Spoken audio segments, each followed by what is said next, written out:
Here is the key fob for your Subaru Crosstrek. First thing we'll do is we'll push down right there and then pull the physical key out. Now you need to get a small flathead screwdriver. It has to be a small thin one to put it right there in that slot. See that small slot right there in the key fob? You have to put the screwdriver in there and then give it a firm twist. It's going to pry the key fob cover open. Get the back part. The side with the buttons on it, lay that side flat on the desk. Get the cover off. And then let's get the middle part out. Now get the screwdriver and pry this battery out from over there, just the way I'm showing, and it'll come right out. The battery size is CR2032. Check the link in the description to buy the new one from Amazon.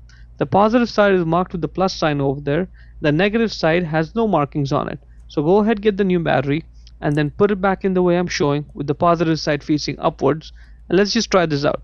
Press one of the buttons there and you see the light coming out. That's good, that means it's working. Now let's put it back into the housing. Just place it there, then get the back cover, put it on it, and then just press it down to clip it back in place securely. And that is looking good.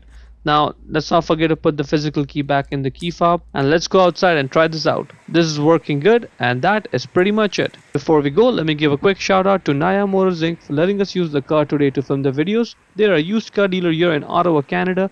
Check out the link in description for their entire inventory.